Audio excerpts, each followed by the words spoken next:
नमस्कार, मैं हूं अनुपम। इस वक्त के बुलेटिन के साथ उत्तराखंड कांग्रेस के टिकट दावेदारों की नजर अब दिल्ली पर टिकी है, जहां पर आज कांग्रेस स्क्रीनिंग कमेटी की मीटिंग शुरू हो गई है और इस मीटिंग में सभी नेता आपस में चर्चा करके एक एक सीट का नाम फाइनल करेंगे और फिर सेंट्रल इलेक्शन कमेटी नाम पर आखिरी मोहर लगाएगी।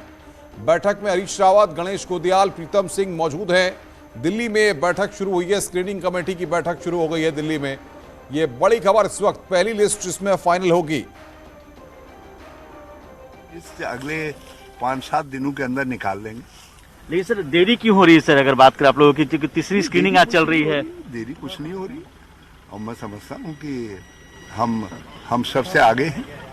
सर ये कहा जा रहा है पिछली बार दो विधानसभा चुनाव से लड़े थे, इस बार क्या लड़ने की आपकी तैयारी है? क्या लड़ेंगे या नहीं लड़ेंगे, इस पर कोई फैसला लिया गया अभी तक? पार्टी करेगी, पार्टी जो आदेश देगी, लड़ो कहेगी लड़ेंगे, लड़ाओ कहेगी लड़ाएंगे, जो पार्टी का हुक्म होगा उसका पालन होगा। देखिए, अधिकांश हमारा ये काम पूरा हो चुका है। अधिकांश सीटों पर सब लोग एकमत हैं, लिस्ट तैयार है और सेंट्रल इलेक्शन कमेटी को हम भेजने की स्थिति में हैं। हमने पहले भी कहा था कि चुनाव आयोग जितनी जल्दी चुनाव डिक्लेयर करेंगे, हम उतनी जल्दी इस काम को पूरा करेंगे। तो अब चुनाव आयोग ने तिथियां घोषित कर दी हैं, हमारा काम भी एडवांस में पूरा हो रखा है, तो हम निश्चित रूप में इस लिस्ट को जो तैयार है और आज जो एकमत बातें होंगी, नाम होंगे, उनको लिस्टेड करते हुए सेंट्रल इलेक्शन कमेटी को भेज देंगे। और बातचीत करने के लिए रवि सिसोदिया हमारे संवाददाता बातचीत करने के लिए हमारे साथ जुड़ रहे हैं। रवि, क्या अपडेट मिल पा रहा है बैठक को लेकर के और क्या सभी चीजें फाइनलाइज हो गई हैं? उत्तराखंड की कांग्रेस की लिस्ट भी जल्द ही सामने आ सकती है?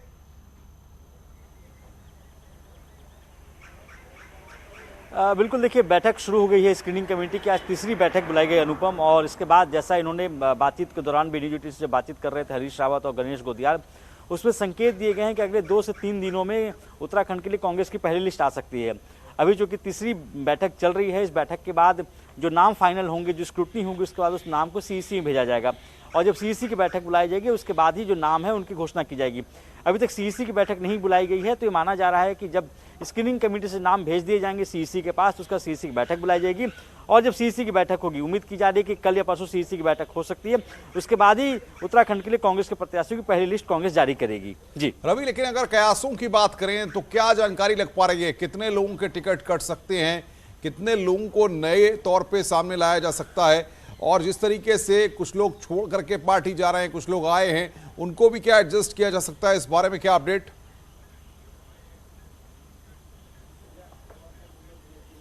बिल्कुल, देखिए कई तरह की बातें निकलकर सामने आ रही है। सबसे बड़ी बात निकल कर सामने आ रही थी कि जो 70 विधानसभा सीट हैं उसके लिए करीब 800 आवेदन आए थे कांग्रेस के पास। उन 800 आवेदनों को स्क्रूटनी किया गया था और उसके बाद ही जो तीसरी आज बैठक बुलाई गई उसी को लेकर थी कि भाई किसमें कौन सी सीट पे किसके नाम पे सहमति बन पाए। दूसरी जो बात कही जा रही थी, जैसा पिछली बार भी देखने को मिला था कि हरीश रावत 2 सीट से चुनाव लड़े थे, इस बार पार्टी की तरफ से निर्णय लिया गया था, जैसा पंजाब में भी निर्णय लिया गया कि एक परिवार से सिर्फ एक ही व्यक्ति चुनाव लड़ेगा। उसको लेकर भी स्पष्ट कहा जा रहा था, क्योंकि उत्तराखंड में अगर बात करें तो उत्तराखंड में 4 से 5 ऐसे लीडर हैं जो खुद तो चुनाव लड़ना चाहते हैं, साथ ही साथ अपने परिवार के अन्य सदस्यों के लिए, चाहे बेटा हो या बेटी हो, उनके लिए भी टिकट मांग रहे थे। उसको लेकर भी स्पष्ट किया गया था हाईकमान की तरफ से कि इस बार एक परिवार और एक टिकट मिलेगा। यशपाल आर्या चूंकि खुद भी विधायक है, उनके बेटे भी विधायक है, तो उनके मामले को लेकर कहा जा रहा है कि वो अपवाद है, लेकिन हरीश रावत के बारे में कहा जा रहा था कि वो खुद भी चुनाव लड़ना चाहते हैं, साथ ही अपनी बेटी के लिए भी टिकट मांग रहे थे, बेटे के लिए भी टिकट मांग रहे थे। तो उसके बाद निर्णय लिया गया था।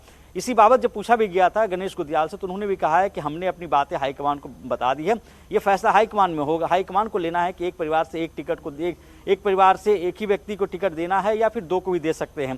तो ये जो 2 बड़े मसले हैं जिसको लेकर कहा जा रहा है कि स्क्रीनिंग कमेटी में उसमें चर्चा होगी, उसके बाद वो नाम हाईकमान के पास भेज जाएंगे सीईसी के लिए और सीईसी में ही इस बात को लेकर मुहर लगेगी कि किनको टिकट दिया जाएगा, किनको नहीं दिया जाएगा। जी बिल्कुल रवि, आप नजर बना के रखिए, आगे भी हम आपसे अपडेट लेंगे। रवि सिसोदिया हमारे संवाददाता इस वक्त की बड़ी खबर पर हमें अपडेट दे रहे थे और आगे भी उनसे अपडेट लेंगे कि किस तरीके से तमाम चीजें चल रही हैं। इधर देहरादून से बड़ी खबर आ रही है।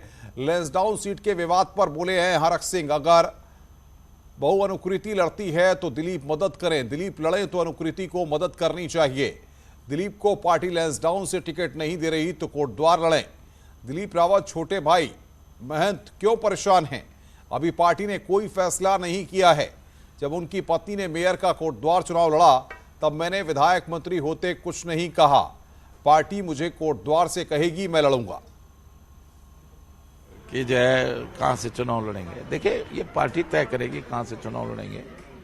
और मैं सोचता हूँ कि किसी को टेंशन में रहने की जरूरत ही नहीं है कि, क्योंकि भाई ये निर्णय तो पार्टी करेगी ना कि कौन जीत सकता है, कौन नहीं जीत सकता है, कौन किसको कहाँ लड़ाया जाए।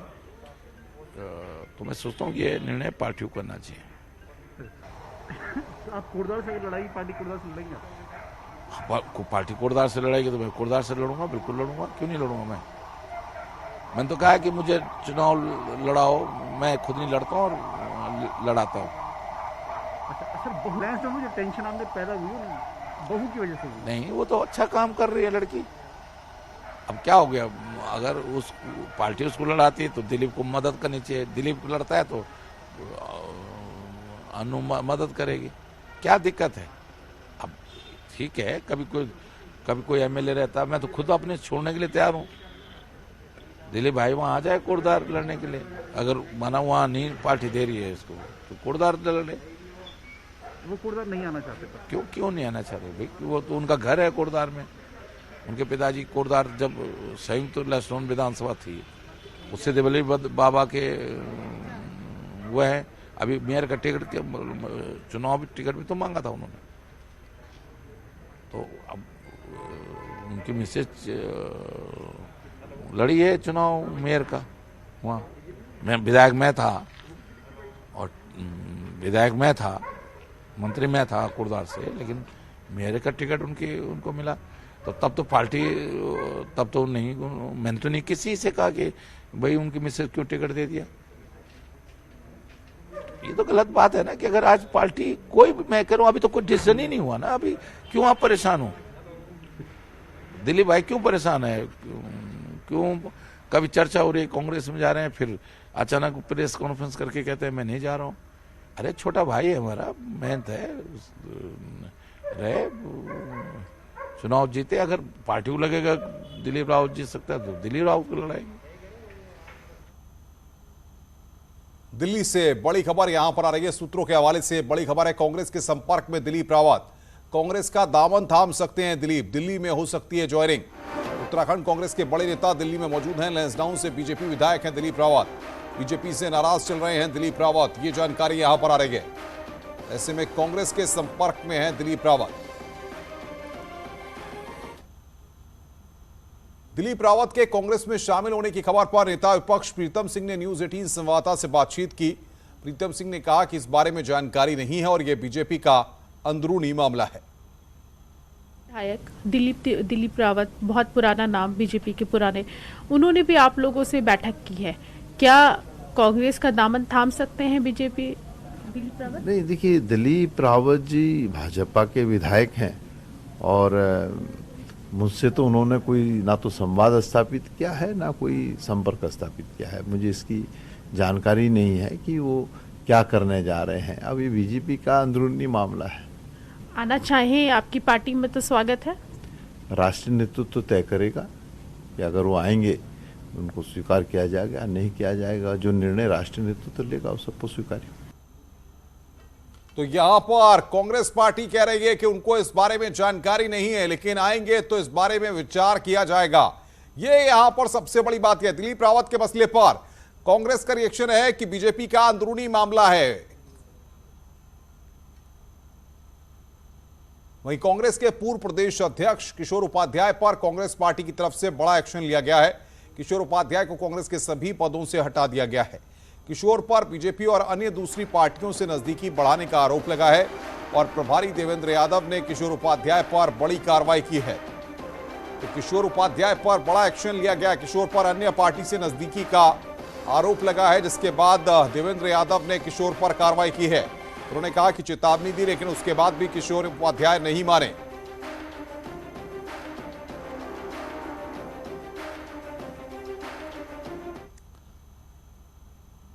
वहीं किशोर उपाध्याय पर एक्शन मामले में हरीश रावत ने प्रतिक्रिया देने से इंकार कर दिया है। किशोर उपाध्याय को पार्टी के सभी पदों से हटाए जाने के सवाल पर पूछे जाने पर हरदा ने कहा, मैं इस मुद्दे पर कोई टिप्पणी नहीं करूंगा।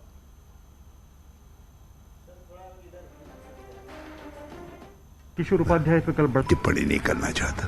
क्यों सर? मैं कोई टिप्पणी नहीं करूँ। किशोर उपाध्याय पे कल टिप्पणी नहीं करना चाहता। क्यों सर? पूर्व मुख्यमंत्री हरीश रावत के डीडीहाट सीट से चुनाव लड़ने की चर्चा पर बीजेपी विधायक ने सफाई चुनौती दी है। 2017 के चुनाव में हरीश रावत को शिकस्त देने वाले किच्छा से बीजेपी विधायक राजेश शुक्ला ने हरीश रावत को किच्छा से चुनाव लड़ने की चुनौती दी है।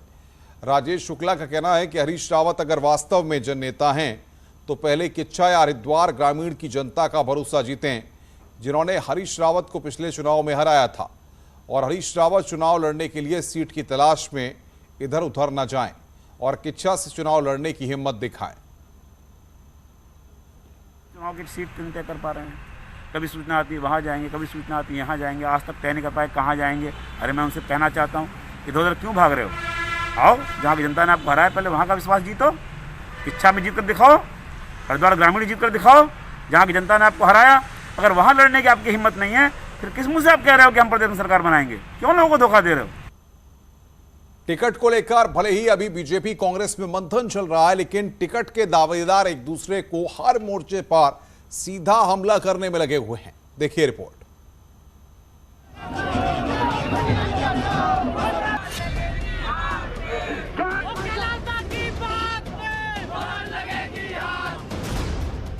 नैनीताल सीट से बीजेपी कांग्रेस एक दूसरे पर हमलावर है। बीजेपी से उम्मीदवार मोहनपाल ने पूर्व विधायक संजीव आर्य को भगोड़ा और दल बदलू शब्द कह डाले। मोहनपाल कांग्रेस के बाद भीमताल से बसपा से चुनाव लड़ चुके हैं और अब बीजेपी में शामिल हो गए हैं।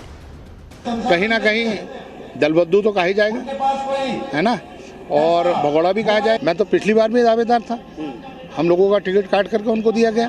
हाँ, तो कैसे आरोप लगा सकते हैं? आरोप वो लगाता है जो अपने आप में निष्ठावान हो। वो निष्ठावान कहाँ थे? अपने स्वार्थ के लिए राजनीति में आए थे, अपने स्वार्थ के लिए बीजेपी में आए थे और स्वार्थ सिद्धि करके चले गए। तो वहीं संजीव आर्य ने भी मोहनपाल को कांग्रेस बसपा से लेकर बीजेपी तक का बैकग्राउंड याद दिला दिया। दरअसल 2017 चुनावों में संजीव आर्य ने पिता के साथ बीजेपी ज्वाइन की, तो इस चुनाव से पहले परिक्रमा कर घर वापसी कर ली।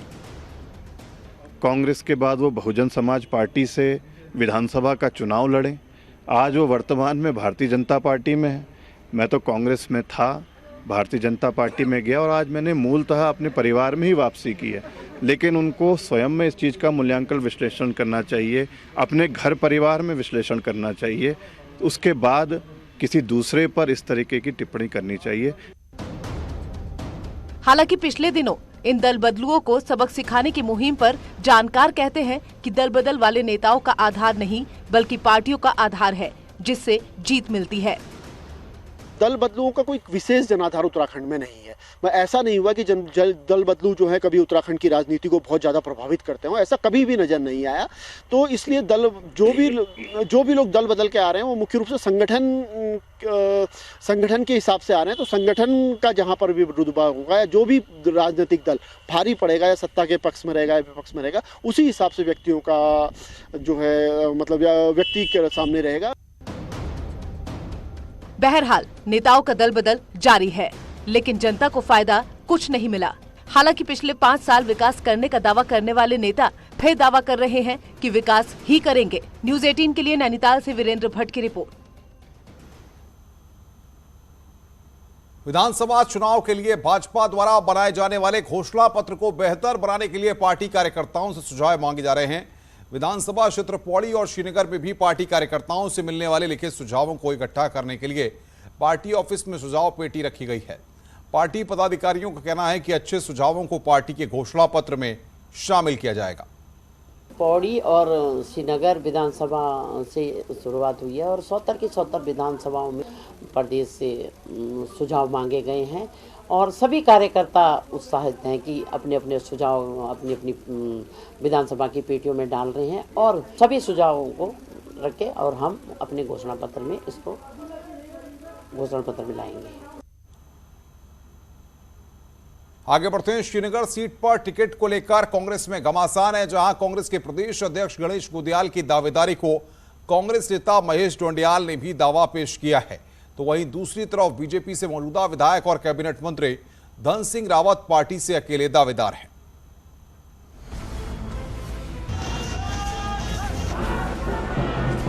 राज्य की हॉट विधानसभा सीटों में से एक श्रीनगर विधानसभा से कांग्रेस के मौजूदा प्रदेश अध्यक्ष गणेश गोदियाल टिकट के स्वाभाविक दावेदार माने जा रहे हैं। वहीं सीट पर कांग्रेस नेता महेश डोंडियाल ने भी दावेदारी पेश की है। डोंडियाल का कहना है कि प्रदेश अध्यक्ष का महत्वपूर्ण दायित्व मिलने के बाद उन्हें दूसरों को मौका देना चाहिए। मैं भी उनसे पहले से यहाँ पे दावेदार रहा हूँ, 1996 से दावेदारी कर रहा हूँ। पार्टी ने उन्हें प्रदेश अध्यक्ष बनाया है। हो सकता है कि उन पर तमाम सीटों को लड़ाने की जिम्मेदारी देकर और मुझे जो है विधानसभा लड़ाने का पार्टी की योजना हो कि गोदियाल जी आज से 20-21 साल पहले मेरे पास ही कांग्रेस ज्वाइन करने आए थे और मैंने ही उनको कांग्रेस में ज्वाइन कराने का काम किया था। इस मामले पर कांग्रेस प्रदेश अध्यक्ष गोदियाल का कहना है कि टिकट फाइनल होने पर विवाद की स्थिति में इसे सुलझा लिया जाएगा। संगठन में लोकतांत्रिक जो परंपराएं हैं उनका निर्वहन होता है। सभी को ये अधिकार है कि वो दावा करें, लेकिन उसके बाद ये एक टिकट तो एक ही होता है। जब एक व्यक्ति तय हो जाता है तो सभी उसको मानेंगे, मेरा ऐसा मानना है। कुछ लोग ये मानते हैं जरूर कि भाई मैं ज्यादा बेहतर था, तो समझाया जाएगा। श्रीनगर सीट पर कांग्रेस की आपसी रस्साकशी के बीच भाजपा से मौजूदा कद्दावर विधायक धन सिंह रावत पार्टी के एकमात्र टिकट के दावेदार हैं। किसी और ने इस सीट पर दावेदारी नहीं की है। कांग्रेस से इतर भाजपा में टिकट को लेकर कंफर्टेबल महसूस कर रहे धन सिंह रावत अपने 5 वर्षों के कार्यकाल की उपलब्धियों को गिनाते हुए अपनी राह आसान मानते हैं।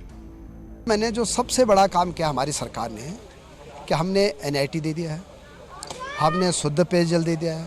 हर जो हमारी माँ बहनें घास काटती हैं उनके लिए हमने घसियारी कल्याण योजना लाए हैं। हर जगह मैंने डिग्री कॉलेज खोल दिए हैं ताकि पलायन रुक जाए यहाँ का। तो हमने किसी भी क्षेत्र को छोड़ा नहीं है। श्रीनगर विधानसभा सीट पर भाजपा पार्टी में अंदर खाने कोई चुनौती नहीं होने से सहज महसूस कर रही है, तो दूसरी तरफ कांग्रेस के प्रदेश अध्यक्ष गणेश गोदियाल पर पूरे प्रदेश में पार्टी प्रत्याशियों को जिताने के साथ अपनी पारंपरिक सीट पर अपनों से जूझने की भी चुनौती है। न्यूज़ 18 के लिए पौड़ी गढ़वाल से सुधीर भट्ट की रिपोर्ट। उत्तरकाशी में लोकतंत्र के पर्व माने जाने वाले चुनाव को संपन्न कराने के लिए जिला प्रशासन लगातार बैठकों का दौर जारी है और जिले की 3 विधानसभा में बर्फ से ढके 113 बूथों पर मतदान प्रक्रिया संपन्न करने के लिए पोलिंग पार्टियों को मौसम की खासी चुनौतियों का सामना करना पड़ता है। हालांकि जिला प्रशासन इन बूथों पर जाने वाली पोलिंग पार्टियों के लिए सुविधाएं मुहैया कराने की बात कह रहा है, लेकिन इन बूथों पर कर्मचारियों को हाड़ कपा देने वाली ठंड में खासी दिक्कतें उठानी पड़ेंगी।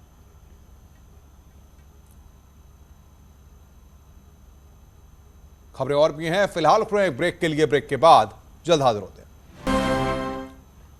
हरिद्वार से इस वक्त बड़ी खबर हमारे पास आ रही है। मकर संक्रांति स्नान पर प्रतिबंध, हर की पेड़ी पर स्नान पर प्रतिबंध लगाया गया है। बॉर्डर पर पुलिस मुस्तैद है। स्नान के लिए आ रहे लोगों को वापस भेजा गया है। कोविड के बढ़ते केस की वजह से वहां पर रोक लगी हुई है और ऐसे में हर की पेड़ी पर स्नान पर रोक लगा दी गई है।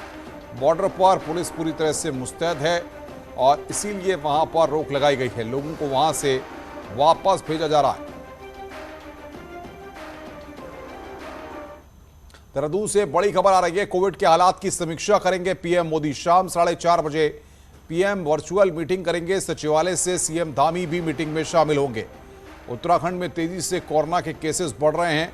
ऐसे में यहां पर प्रधानमंत्री नरेंद्र मोदी वर्चुअल मीटिंग करेंगे। शाम को 4:30 बजे ये वर्चुअल मीटिंग होगी।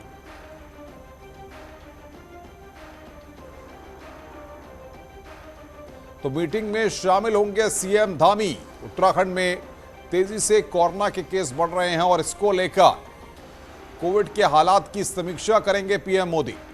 4:30 बजे वर्चुअल मीटिंग होगी।